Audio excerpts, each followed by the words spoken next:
Anxiety is a natural response to stress. ये प्राकृतिक है। अगर आपको बहुत ज्यादा स्ट्रेस है तो आपका वो एंजाइटी में कन्वर्ट हो जाएगा, ये नेचुरल है, बाय डिफॉल्ट होगा। Often involving feeling of worries, जब आप बहुत जरूरत से ज्यादा चिंता करने लग जाते हैं किसी चीज की, और आप बहुत ज्यादा नर्वस होने लग जाते हैं, या आप बहुत ज्यादा अनईजी फील करने लग जाते हैं, और कभी कभी आप देखेंगे तो ये इतना ट्रिगर हो जाता है कि कई बार आपको ब्लैकआउट जैसा फील होता है, कई बार आपको चक्कर आने जैसा फील हो जाता है, और कई बार आपको एंजाइटी हो जाता है कि पब्लिक स्पीकिंग में आप ठीक से बात नहीं कर पाते हैं। और जब आपको एंजाइटी होने लग जाता है, आप लोगों से बातचीत करना कम कर देते हैं, क्योंकि आपको ऐसा लगता है कि शायद मेरे अंदर वो कॉन्फिडेंस नहीं है कि मैं किसी से बातचीत कर पाऊं। तो जो एंजाइटी है वो अपने आप में एक बहुत मेजर इशू बनता जा रहा है। और एंजाइटी के पेशेंट हमारे हेल्थ सेंटर पे भी बहुत डे बाय डे आते रहते हैं, और हम देखते हैं कि जब हम काम कोई कर रहे होते हैं तो उसके बारे में हमें स्ट्रेस लेकर के नहीं, हमें जोश के साथ, खुशी के साथ उस काम को करना चाहिए। और हमें कभी भी नर्वस नहीं होना, हमें कभी भी स्ट्रेस नहीं लेना, और हमें उसके बारे में ज्यादा चिंता भी नहीं करना। सिर्फ चिंता क्या करना है कि काम को बढ़ाना है, उसको स्ट्रेस नहीं लेना है, काम को अच्छे से बढ़ाना है। काम की टेंशन, या आपको घर की टेंशन, या आपको आपको किसी चीज का डर लगने लगता है, आप उसके बारे में लगातार सोचने लगते हैं, ऐसा हो जाएगा तो कैसा होगा, आप लगातार दिन रात सोचते हैं, तो वो एंजाइटी में कन्वर्ट हो जाता है। यानी आपने अपने ब्रेन के ऊपर जरूरत से ज्यादा स्ट्रेस दे दिया है। कॉजेज क्या है? Anxiety can be caused by a variety of factor. बहुत सारे कॉजेज हैं, अलग अलग कॉजेज हैं। जैसे stressful life event, major life changes और challenges like moving, changing jobs, getting married, going through a breakup, or losing a loved one can trigger anxiety। जैसे कि एंजाइटी आपका बहुत ऐसे स्ट्रेसफुल लाइफ इवेंट हो जाते हैं, आपके लाइफ में ऐसे ऐसे चेंजेस आ जाते हैं कि आप कहीं पर मूव ऑन कर रहे हैं, या फिर आप बार बार जॉब चेंज कर रहे हैं, आप कहीं पर सेट नहीं हो पा रहे हैं। आप जिन्होंने जॉब ज्वाइन किया और आपको 2-4 महीने बाद निकल जाए, फिर से जॉब आप ढूंढ रहे हैं। ये लगातार आपके अंदर स्ट्रेस बन गया कि मैं सेट नहीं हो पा रहा हूँ, या आपका कैरियर नहीं बन पा रहा है, वो आप धीरे धीरे आप एंजाइटी के पेशेंट बन गए। आप ऐसा नहीं है कि मैरिड लाइफ खराब होती है या बहुत ज्यादा अच्छी होती है। मैरिड लाइफ हमेशा आपके ऊपर डिपेंड करता है, आप उसको खराब बना सकते हैं या अच्छा बना सकते हैं, ये आपके ऊपर है। गेटिंग मैरिड, है ना, तो कई बार ऐसा होता है कि आपकी सोच आपके पार्टनर के साथ नहीं मिल पाती, और आप स्ट्रेसफुल लाइफ जीने लग जाते हैं, और आपको पता है आप तो जीना वरना तेरे संग तो लाइफ तेरे साथ ही बितानी है, तो वो धीरे धीरे एंजाइटी आपको अपनी लाइफ पार्टनर से भी मिल सकती है। आप बॉयफ्रेंड गर्लफ्रेंड है, और आपको बहुत ज्यादा आपका अटैचमेंट बहुत ज्यादा था अपने पार्टनर से, और आपका ब्रेकअप हो गया, तो आप उसके बारे में सोचने लगे दिन रात, तो आपको एंजाइटी आने लगी, आपको चक्कर आने लग गए। और कोई ऐसे व्यक्ति जिसको आप मिस कर चुके हैं, यानी कि वो इस दुनिया में नहीं, जिसको आप बहुत प्यार करते थे, जो पसंद करते थे, जो आपका पार्टनर था, या कोई भी घर का फैमिली मेंबर था, या कोई भी जो आपका खास था, उसके खोने से आपको फर्क पड़ता था, तो आपको वो भी एंजाइटी का बहुत बड़ा कारण बन सकता है। जेनेटिक भी होता है। There is some evidence that anxiety can run in families. अगर मदर फादर को एंजाइटी है, देखो लॉजिक है, मदर फादर को एंजाइटी है, बच्चों से वो ठीक से बात नहीं करेंगे, घर में एटमोस्फेयर भी ऐसा बन जाएगा कि कोई किसी से बात नहीं कर रहा है, सब लोग चुपचाप हैं, और आपने कुछ रेस्पॉन्ड किया, मदर फादर ने आपको डांट दिया बिना मतलब की बात के, तो आपको लगता है कि यार ये सब मेरे साथ क्यों हो रहा है। आप आपका एनवायरमेंट ऐसा बन चुका है फैमिली का। तो जब फैमिली में एंजाइटी होगी ना, हस्बैंड वाइफ को होगी, मदर फादर को होगी, तो आपको भी एंजाइटी होने के पूरे पूरे चांसेस है। If someone in your family has had anxiety or anxiety disorder, you may be more likely to experience to yourself। आपको ये लाजमी है, क्योंकि घर का जो इन्वायरमेंट है वो ही उससे ही आप सीखते हैं, और वैसा ही आप इम्प्लीमेंट करते हैं, वैसे ही आप काम करते हैं जैसे आपके घर का माहौल होता है। तीसरा जो रीजन है वो है आपका chemical imbalances in certain neurotransmitter. Neurotransmitter क्या है? एक ऐसा केमिकल है, केमिकल मैसेंजर ब्रेन के अंदर है, जो आपको कमांड देता है, like serotonin, dopamine and gamma amino butyric and GABA can contribute to anxiety. देखो जैसे अभी हमारा जो लास्ट सेशन था वो ब्रेन से रिलेटेड ही था। अब डोपामाइन क्या देता है? डोपामाइन देता है आपको एक बहुत खुशनुमा जिंदगी।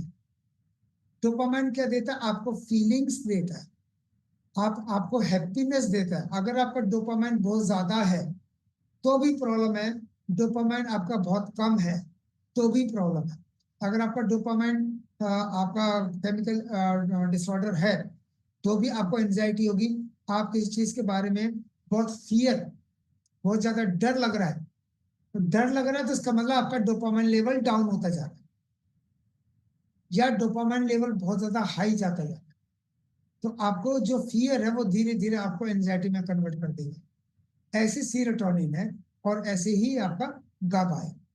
तो गाबा या सीरोटोनिन या फिर डोपामाइन, ये तीन केमिकल इम्बैलेंस की वजह से भी आपको एंजाइटी की प्रॉब्लम होती है। और ये तीनों केमिकल इम्बैलेंस तभी होते हैं जब आप एक पर्टिकुलर चीज के बारे में सोच रहे हो। सोचना नहीं है, मस्त रहना है। आपके सारे डोपामाइन, सीरोटोनिन और गाबा सब बैलेंस रहेंगे। मेरा जो लाइफस्टाइल है जरूरत से ज्यादा हेक्टिक है, जरूरत से ज्यादा हेक्टिक है, तो मैं परवाह नहीं करता, मस्त रहता हूँ। चाहे मैं रात को 12 बजे तक काम करूंगा, सुबह अच्छी सी नींद लूंगा 5-6 घंटे की, उसके बाद फिर सुबह 6 बजे काम पे लग जाऊंगा। तो मुझे ऐसा नहीं लगता यार ये कब तक चलता रहेगा यार, डेली का डेली वही रूटीन है। सुबह 5:40 पर पेशेंट आकर के घंटे बजा दें तो क्या होगा? आप तो इरिटेट हो जाएंगे, यार ये तो यार ये क्या है, नाटक है, तो अपनी नींद पूरी नहीं हो रही है। आपको टेंशन होनी चाहिए कि मैं अपने काम से बहुत प्यार करता हूँ, और आपको अपने काम से जब प्यार होने लग जाता है तो आप उसको बड़ी खुशी खुशी उस काम को करते हैं। आपका जो केमिकल इम्बैलेंस होने का जो रीजन है, वो सबसे बड़ा रीजन है कि आपने अपने उस काम को या अपनी उस टेंशन को या अपने उस डर को अपने ऊपर हावी कर लिया है, और आप बहुत ज्यादा टेंशन लेने लग गए। तो टेंशन बिल्कुल नहीं लेने, टेंशन देने का है दूसरे, खुद को नहीं लेने का, दूसरे को टेंशन देने। और जो रीजन है वो है आपका personality traits. People with certain personality traits such as being more sensitive or stressed or being prone to overthinking may be more susceptible to the anxiety। कहने का मतलब है कि जो लोग ओवर थिंकिंग करते हैं, छोटी छोटी बातों में ओवर थिंकिंग, बिना मतलब की बातों में ओवर थिंकिंग, जिससे कोई लेना देना नहीं, लेना देना बिल्कुल भी नहीं है कि यार ये सामने वाला बंदा ऐसे क्यों कर रहा है, ये अगर ये काम को ऐसे कर लेता तो कैसा रहता, यार सामने वाले मकान में इसने ये वाली टाइलें बड़ी गलत लगाई, मुझे इरिटेट करती हैं। कुछ भी वट एवर, बिना मतलब की थिंकिंग जिससे आपका कोई लेना देना नहीं है, आपकी फैमिली का कोई लेना देना नहीं है, आपके काम के ऊपर कोई लेना देना नहीं है। मैंने देखा है लोगों को कई बार फ्रेंचाइजी में लोग आपस में एक दूसरे की बिना मतलब की बातें करते हैं। कहते हैं फॉरगेट यार, तुम्हारा क्या लेना देना है, तुम्हारे को क्या मिलने वाला है, ओवर थिंकिंग क्यों करनी है, क्यों सोचना है किसी के बारे में। तो जो लोग दूसरों के बारे में फालतू की बातें सोचते हैं, मैं उनको बोलता हूँ बेकार हो आप, कोई फायदा नहीं है आपका over thinking. Chronic health condition, अब देखिए, अब हेल्थ कंडीशन खराब है ना, तो आपको टेंशन हो जाएगी। कोई पर्सन आपको बोल दे, इवन आपको, आप डॉक्टर के पास जाते हैं रूटीन चेकअप के लिए, और डॉक्टर बोल दे आपको कि आपको ना हार्ट डिजीज है। अगर आप आपको बोल दे कि आपको हार्ट की प्रॉब्लम है जी, आपको रात को नींद आएगी क्या? बिल्कुल नींद नहीं आएगी अगर आपको कोई डॉक्टर बोल दे आपको हार्ट डिजीज है। आपको अचानक से पता चल जाए आपको डायबिटीज हो गई है, जिस रात आपको शुगर पता चला कि मुझे कल तक तो शुगर नहीं थी, आज मेरा शुगर 540 है, फिर आपको लगने लगेगा भैया अब तो जिंदगी के दिन पूरे होने वाले हैं, मुझे कुछ भी हो सकता है ना। आपने किसी भी चीज को हावी नहीं होने देना, क्योंकि जब आप उसको हावी कर लेंगे तो एंजाइटी तो होगी होगी, प्लस वो प्रॉब्लम और ज्यादा बढ़ेगी। तो ऐसे कुछ कंडीशन है जैसे कि आपका हार्ट डिजीज है, आपका डायबिटीज है, आपका अस्थमा है, क्रॉनिक पेन है, तो ये आपका एंजाइटी लेवल को और ज्यादा बढ़ाता है। मस्त रहना है, ये सॉल्यूशन देखना है कि मुझे इसका क्या सॉल्यूशन चाहिए। अस्थमा है तो अपने पास टियान्स के सप्लीमेंट है, टियान्स के पॉइंट्स हैं, लेकिन एक ये तो जो पीपीटी है ये तो एक आम आदमी के लिए बनाई है। अस्थमा है तो ऐसे बहुत सारे लोग हैं जो 20-20 साल से पंप ले रहे हैं, कोई बात नहीं, मैं भी लेता रहूंगा, क्या टेंशन है। लेकिन इसका सॉल्यूशन तो हमारे पास है टियान्स में, हम तो कितने लोगों का अस्थमा का पंप हटा चुके हैं। तो ये हमने अपनी किसी भी बीमारी को अपने ऊपर, जो क्रॉनिक डिजीज है ये, उसको अपने ऊपर हावी कर दिया। तो हावी नहीं करना है, क्योंकि सोचने से और प्रॉब्लम और ज्यादा बढ़ती है।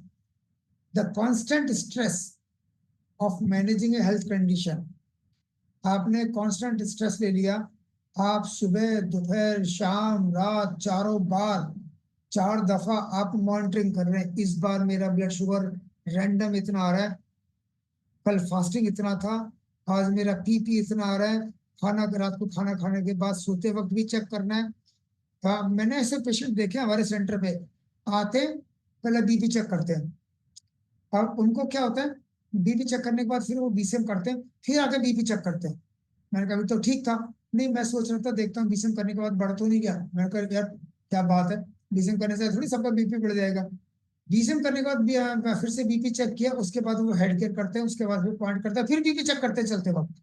मैं कहा एक ही बार में 3-3 बार करोगे तो भाई एंजाइटी हो जाएगी आपको, आपके मन में क्वेश्चन मार्क है, कहीं ऐसा तो नहीं कि मुझे ये हो जाए, कहीं ऐसा तो नहीं डायबिटीज की वजह से मेरी किडनी फेलियर हो जाएगी, कहीं ऐसा तो नहीं कि मैं सोता का सोता रह जाऊं मुझे हार्ट अटैक हो जाए।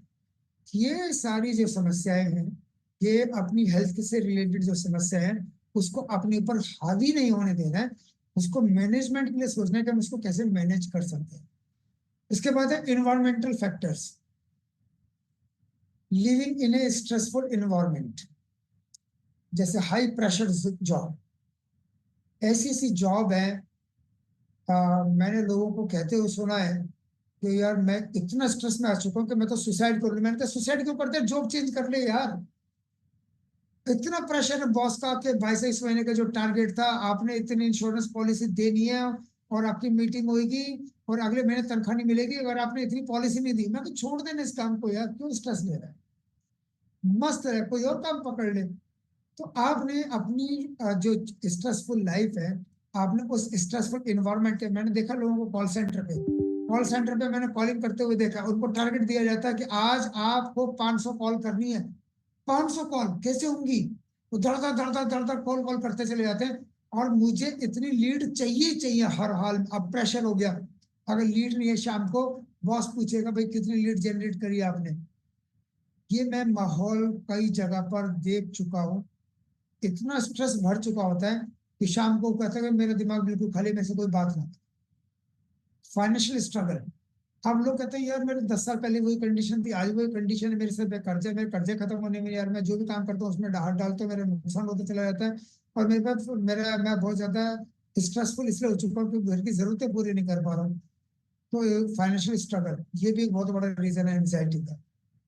और आपका घर का इन्वॉल्वमेंट, ये सबसे ज्यादा मैटर करता है। मेरी लाइफ में कितना भी स्ट्रेस आ जाए, मैं घर पे जाकर के बिल्कुल नॉर्मल हो जाता हूँ। जब मैं बच्चों के साथ होता हूँ मैं सब भूल जाता हूँ कि मैंने कितना काम किया दिन में। आपको अपने लिए वक्त निकालना बहुत जरूरी है। आप काम करो, दिन रात काम करो, मेहनत करो, लेकिन अपने 24 घंटे में से 1 घंटा अपने लिए जरूर निकालो, जिसमें आप अपने ब्रेन को रिलैक्स कर पाओ। जो आपको पसंद है, आपको मूवी देखना पसंद है, 1 घंटा मूवी देखो, आपको म्यूजिक सुनना पसंद है, आप 1 घंटा वो सुनो, आपको जो पसंद है 1 घंटा वो करो। अपने उस पूरे 18 घंटे की जो दिनचर्या थी उसको रिलैक्स करने के लिए आप प्लानिंग करो रात को, कोई दिक्कत नहीं, लेकिन अपने माइंड को भी साथ साथ आपको रिलैक्स करना बहुत जरूरी है। उसके बाद है post trauma, experience of trauma और abuse, whether physical, emotional, or psychological, can lead to anxiety, sometimes developing into disorder like post-traumatic stress disorder, that is PTSD। इसका मतलब है कि आपके साथ कुछ ऐसे एपिसोड्स हो जाएं जहां पर आपके साथ किसी व्यक्ति ने पब्लिकली आपकी इंसल्ट कर दी है, तो वो एंजाइटी का कारण बन जाएगा। पब्लिकली आपके बारे में, आपके करेक्टर के बारे में आपको इतना बुरा भला बोल दिया, भरे सेमिनार में या आपके 20-50 लोगों की भीड़ में आपकी कहीं पर इंसल्ट हो जाए, तो आप कई दिनों तक तो शायद घर से बाहर भी नहीं निकलेंगे, और आपका वो मेंटल लेवल कुछ और ही हो जाएगा, आपको पूरी रात नींद नहीं आएगी कि मेरी कितनी बड़ी बेइज्जती हो गई है।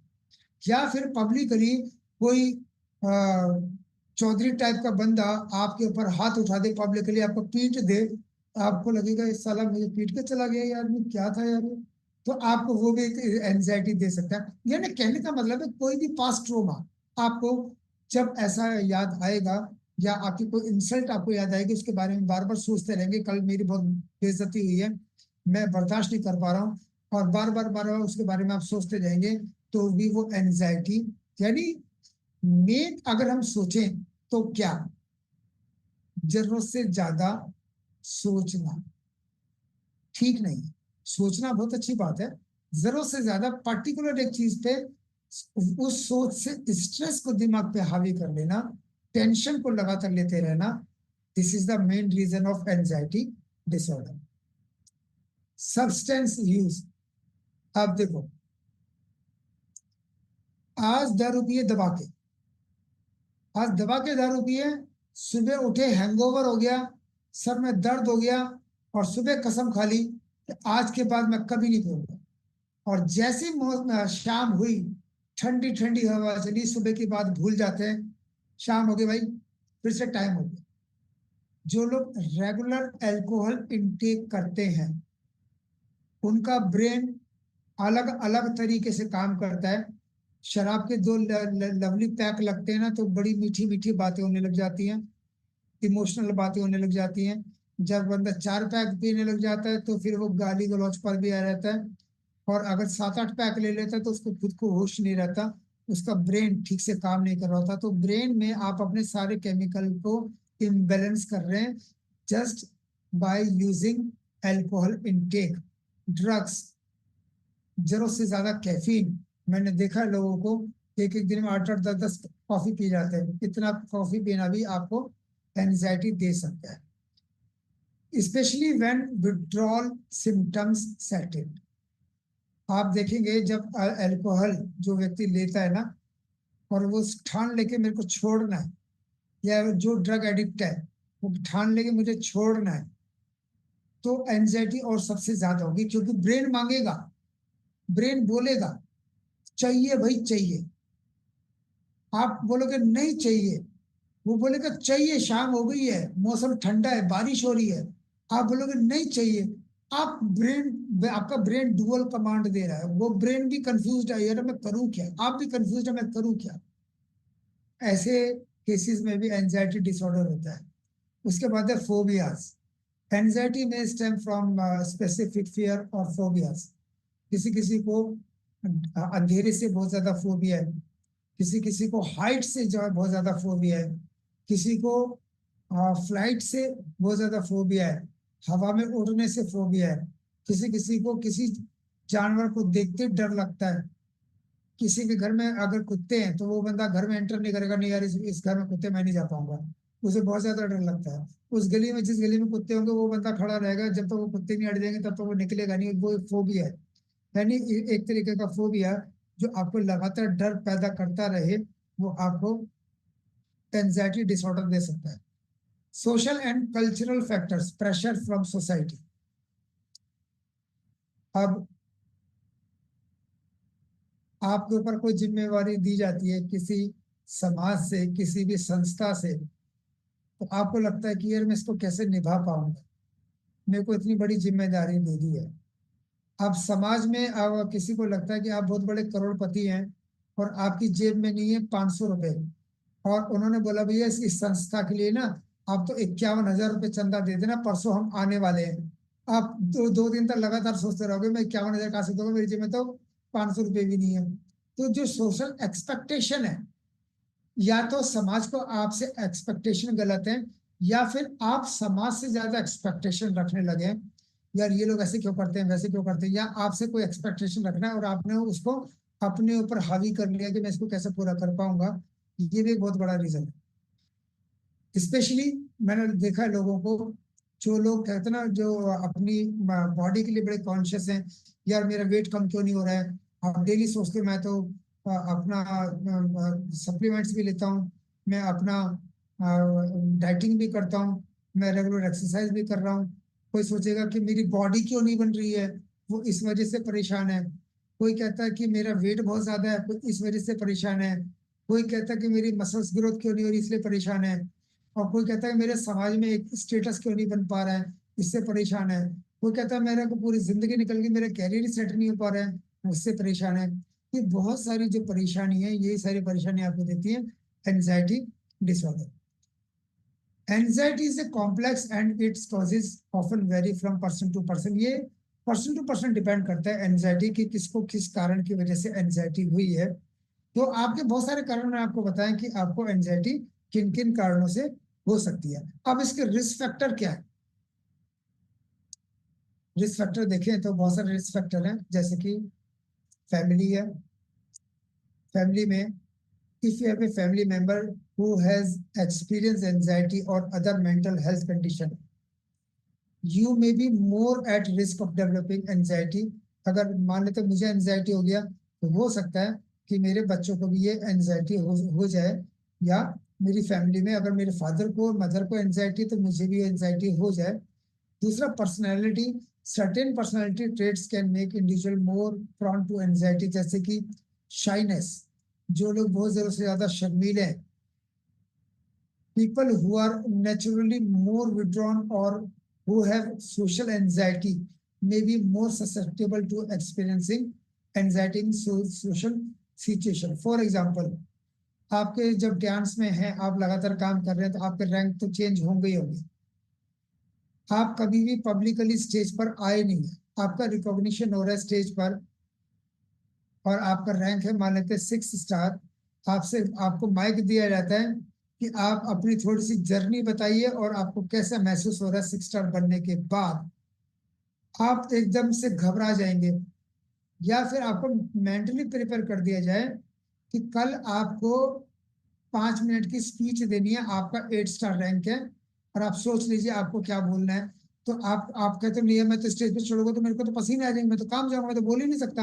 यार ये काम मत बोलना मेरे को, मैं आके खड़ा हो जाऊंगा, मेरे लिए वही बहुत बड़ी बात है। लेकिन अगर आपको ऐसा कुछ करने के लिए बोल दिया जाए, यानी आपको बहुत ज्यादा शाइनेस है, बहुत ज्यादा शर्मीले है, तो भी आपको प्रॉब्लम होगी। और आपको लगता है ना कि मेरे को परफेक्शन लाना है। People with perfectionistic tendency may experience anxiety when they feel they are not meeting their high standards। अगर आपको लगता है ना कि जो आपकी पर्सनैलिटी है उसके अकॉर्डिंग आप किसी ऐसे पर्सन से मिल पा रहे हैं, या आपको लगता है कि मेरे स्टैंडर्ड का बंदा नहीं है, या आपको लगता है कि आपको हमेशा आपके स्टैंडर्ड के लोग ही चाहिए, आपको हर तरीके के लोग मिलेंगे, आपको उसमें सबके साथ एडजस्ट होना चाहिए। तो ऐसे लोगों को भी एंजाइटी की प्रॉब्लम होती है। और क्रॉनिक वरी, जो जरूरत से ज्यादा, मैंने जैसे बताया कि ओवर थिंकिंग करते हैं। ट्रॉमा और एब्यूज, ये मैंने आपको भी डिस्कस किया था। क्रॉनिक स्ट्रेस, क्रॉनिक स्ट्रेस आपको रखना ही नहीं है। हेल्थ कंडीशन मैंने आपको बताया था, क्रॉनिक इलनेस, डायबिटीज, थायराइड की प्रॉब्लम। जिनको थायराइड है वो अपनी थायराइड से परेशानी है, जिंदगी भर खानी पड़ेगी दवाई, मुझे मरते दम तक थायराइड सिर्फ खानी है। रेस्पिरेटरी फंक्शन जिनका वीक है, न्यूरोलॉजिकल कंडीशन है। अब वो पार्किंसन वाला सोचता है यार ये मेरे हाथ जो हिलते हैं ये कब रुकेंगे। अब जिंदगी भर ऐसे हाथ हिलते रहेंगे तो मैं कैसे काम करूंगा, मैं चाय का प्याला कैसे पकड़ूंगा, मैं खाना कैसे खाऊंगा। तो जिंदगी भर जो फिर वो आपकी एंजाइटी में कन्वर्ट हो जाती है, आपकी डिसीज। सब्सटेंस यूज और अब्यूज, जैसे कि मैंने आपको बताया, मेजर लाइफ चेंजेस, ट्रांजिशन, ये भी मैंने आपको अभी बताया। जैसे आप बार बार कहीं नई सिटी में जाते हैं, आप वहाँ पे एडजस्ट नहीं हो पाते। जैसे कि फॉर एग्जांपल, अगर मुझे चेन्नई जाना पड़ जाए, तो चेन्नई में सब लोग अलग अलग लैंग्वेज में बात करेंगे, मुझे समझ ही नहीं आएगा, तो मैं कैसे एडजस्ट हो पाऊंगा, है ना। तो ये भी एक प्रॉब्लम है, जो अलग अलग ऐसी जगह पर जाकर के सेट नहीं हो पाते हैं। या फिर आप किसी के साथ आपका डाइवोर्स हो गया, या फिर आप किसी से सेपरेट हो चुके हैं, या आपने किसी को अपना खो दिया, या फिर आप सोशल आइसोलेशन में, यानी कि आप लोगों के बीच में बात नहीं कर पाते हैं, आपका सोशल नेटवर्क बहुत कमजोर है, तो भी आप एंजाइटी के पेशेंट बनते हैं। और age and development stages, while anxiety can develop at any age, किसी भी एज में हो सकती है, बचपन में भी हो सकती है, ओल्ड एज में हो सकती है, ऐसे नहीं कि पर्टिकुलरली इसके लिए कोई एज है। सबसे ज्यादा प्रॉब्लम किसको होती है? सबसे ज्यादा एंजाइटी की प्रॉब्लम होती है महिलाओं को, लेडीज को। तो जेंट्स होते हैं बड़े मस्त, लेडीज होती हैं, देवरानी ने ये बोल दिया, जेठानी ने ये बोल दिया, मेरी ननद ने ये बोल दिया, मेरी सासू माँ ने ये बोल दिया, मुझे समाज को भी देखना है, बच्चों को देखना है, पति को भी देखना है। सबसे ज्यादा जो टेंशन है वो लिटरली फीमेल को ही होती है। हम लोग मस्त लोग होते हैं, लेकिन फीमेल को टेंशन होती है क्योंकि उसको सबको सेटिस्फाई करना जरूरी बन जाता है। तो सबसे बड़ी जिम्मेवारी फीमेल के ऊपर है, और इसलिए उसका एंजाइटी लेवल बढ़ जाता है। इन्वायरमेंट और आपका सोशल फैक्टर्स। कॉम्प्लिकेशन क्या हो सकते हैं? मेंटल डिसऑर्डर हो सकता है, अब डिप्रेशन में आ जाएंगे। Anxiety often co-occurs with depression. The persistent worry यानी लगातार सोचना, fear and stress that come with anxiety can lead to feeling of hopelessness. आप बड़े होपलेस हो जाते हैं, आप उदास रहने लग जाते हैं, और आप डिप्रेशन में चले जाते हैं। Other anxiety disorder. One anxiety disorder can sometimes lead to or coexist and with other type, such as generalized anxiety disorder, social anxiety disorder. Anxiety disorder often have overlapping symptoms, making them harder to treat if not addressed early.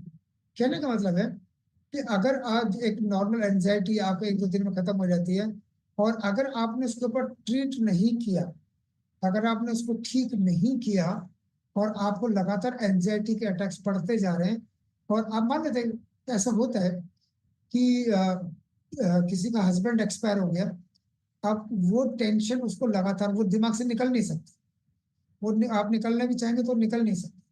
तो वो सोचते सोचते सोचते सोचते anxiety में, अब depression में चले गए, और आप किसी से बात भी नहीं कर रहे हैं। और अगर आप इस कंडीशन में आ जाते हैं, तो आपका क्लोनाजेपम, एंजाइटी को खत्म करने के लिए आपका एंटी एंजाइटी मेडिकेशन स्टार्ट करनी पड़ती है, और वो लंबे समय तक अगर वो चलती रहे तो आप उसके बिना रह भी नहीं सकते, फिर आप परमानेंट एंजाइटी के पेशेंट बन जाते हैं हमेशा के लिए। OCD, obsessive compulsive disorder. Anxiety आपका ओसीडी में कन्वर्ट हो जाती है। ओसीडी में क्या होता है? Where people engage in repeated behaviour to reduce anxiety. आपका बिहेवियर लगातार ऐसा ही बनता रहेगा जिससे कि आप बाद में ओसीडी के पेशेंट बन जाएंगे। फिजिकल हेल्थ कंडीशन, आपको जरूरत से ज्यादा फटीगनेस लगेगा, शरीर में टूटन, आलसपन छाया रहेगा, आपको मसल्स पेन भी हो सकता है, आपको टेंशन भी होगी, आपको हेडेक भी होगा, और आपकी धड़कन भी बढ़ेगी, आप बहुत ज्यादा इमोशनल भी हो जाएंगे, और आपके शरीर में फटीगनेस यानी कि आलसपन भी छाया रहेगा। स्लीप प्रॉब्लम भी होगी आपको। जब एंजाइटी होगी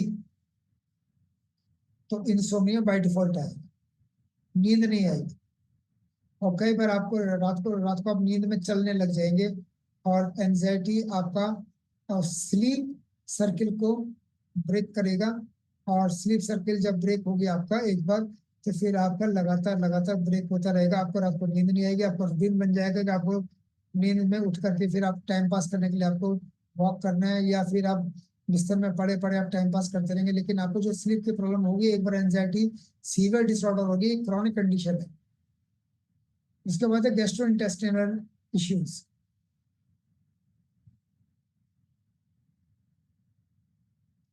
आपके डाइजेस्टिव सिस्टम के ऊपर बहुत ज्यादा इफेक्ट डालती है, क्योंकि जब आपको एंजाइटी होगी तो नींद नहीं आएगी, नींद नहीं आएगी तो स्मॉल इंटेस्टाइन के ऊपर इफेक्ट आएगा, स्मॉल इंटेस्टाइन के ऊपर इफेक्ट आएगा, आपको डाइजेस्टिव सिस्टम आपका खराब होगा, आपको पेट से संबंधित बीमारी होगी, आपको डायरिया भी होगा, आपको नोजिया भी होगा, और आप आईबीएस के पेशेंट भी बन सकते हैं, इरिटेबल बाउल सिंड्रोम, जिसके अंदर बोवल के अंदर आपका मोशन फंसा रहता है। The fight or flight response triggered by anxiety can disrupt digestion. तो आपको एंजाइटीज के खिलाफ लड़ना चाहिए, ठीक है, या उसके साथ फ्लाई करना चाहिए, ये आपके ऊपर है। कार्डियोवैस्कुलर प्रॉब्लम्स ये डेफिनेटली होगी, क्योंकि जहाँ एंजाइटी है वहाँ रैपिड हार्ट बीट है, धड़कन बढ़ेगी बढ़ेगी, हार्ट डिजीज होगी, और आपका जो बीपी शूट अप होगा अगर आपको एंजाइटी है, आपकी पैल्पिटेशन होगी, आपका आप देखेंगे पल्स आपका 120 चल रहा है, 130 चल रहा है, आपकी जो हार्ट बीट है वो इरेगुलर हो जाएगी। और prolong stress on cardiovascular systems can have serious health consequences over time. और अगर ये स्ट्रेस लगातार बना रहेगा, आप खुद फील कर पाएंगे कि आपको हार्ट पे प्रेशर आ रहा है, और आपको हार्ट अटैक भी हो सकता है अगर प्रोलॉन्ग्ड सिचुएशन आपकी एंजाइटी की रहेगी तो। सोशल एंड रिलेशनशिप स्ट्रेन, ये भी आपके ऊपर रहेगा। जो एंजाइटी के पेशेंट हैं, स्पेशली सोशल एंजाइटी जिनको है, तो वो अवॉइड करेंगे लोगों से मिलना, और उनका जो लोगों से मिलने की अगर कोशिश करेंगे उनको डर पैदा होगा, अपने आप को अकेलेपन में रखने की कोशिश करेंगे।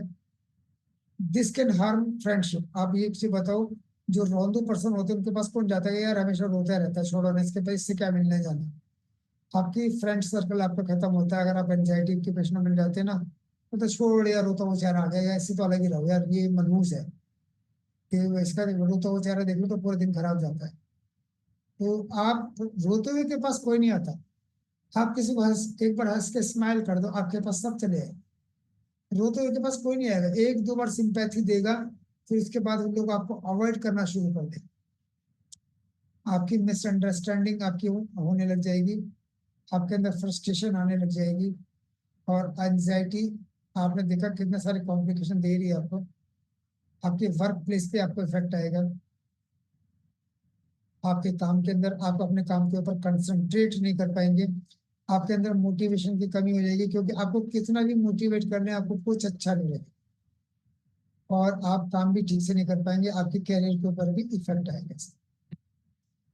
Impaired functioning and daily life, difficulty concentrate आप कर ही नहीं पाएंगे। जब क्रोनिक एंजाइटी है तो आप कैसे कंसंट्रेट कर पाएंगे। आप अगर स्कूल में पढ़ाई कर रहे हैं तो आप पढ़ाई में कंसंट्रेट नहीं कर सकते, आप काम कर रहे हैं अपने टास्क में कंसंट्रेट नहीं कर सकते, आप डे टू डे एक्टिविटी में कंसंट्रेट नहीं कर पाएंगे, आपका फोकस बिल्कुल जीरो हो जाएगा, आप सिर्फ एक ही चीज के बारे में सोचते रहेंगे। अवॉइडेंस ऑफ एक्टिविटीज, एंजाइटी में लीड पीपल, अब मैंने आपको बताया था ना कि ये जो प्रॉब्लम है एंजाइटी की किसी भी एज में आ सकती है। किसी के बच्चे को स्कूल में बोल दिया, बच्चों ने बोल दिया कि तो बहुत मोटा होता जा रहा है, अब वो हेल्थ कॉन्शियस हो गया बच्चा, कि मेरे को खाना नहीं खाना है आज के बाद, मेरे को स्कूल में ना बच्चों ने मेरा मजाक उड़ाया, मैं मोटा हो गया। अगले दिन उस बच्चे को वही चेहरे देखने हैं बच्चे, वही हंसी उड़ा रहे हैं, वही मजाक उड़ा रहे हैं। अब उसको वो छोटी सी प्रॉब्लम उसके दिमाग में घर कर गई, वो 8-9 साल के बच्चे को एंजाइटी की प्रॉब्लम हो रही, जबकि उसको ये सब सोचने वाली कोई चीज है नहीं। तो उसको नहीं पता कि ये ठीक है, अगर बोल दिया फ्रेंड सर्कल में तो ठीक है, उसको छोड़ देते हैं। लेकिन ये जो अब किसी की स्कूल लाइफ है, किसी की कॉलेज लाइफ है, किसी का वर्क प्लेस है, तो ये आपके डे टू डे एक्टिविटी में आपको ये सारी प्रॉब्लम्स आएंगी आएगी। Chronic stress, substance abuse, people with alcohol, nicotine, जो लोग निकोटीन लेते हैं ना, टेंशन होती है फिर एक सुट्टा, टेंशन होती है फिर एक सुट्टा, या टेंशन हो रही है बस, ऐसे बहुत सारे लोग करते हैं। जब टेंशन होती है तो अपना जो नशे की चीज है वो उसको ज्यादा बढ़ा देते हैं, तो ये भी आपको एंजाइटी की प्रॉब्लम देगा ही देगा। सुसाइडल थॉट आएंगे कि यार अब कुछ नहीं बचा जिंदगी में, अब तो अपने आप को खत्म कर दो। इमोशनल आप बहुत ज्यादा हो जाएंगे, तो ये सब चीजें कॉम्प्लिकेशन आपको आएंगी। इससे बेहतर है मस्त रहो, स्वस्थ रहो। इम्पैक्ट ऑन पेरेंटिंग और फैमिली रोल्स, आपके पास बहुत सारे ऐसे प्रॉब्लम्स आ जाएंगी फैमिली को लेकर के।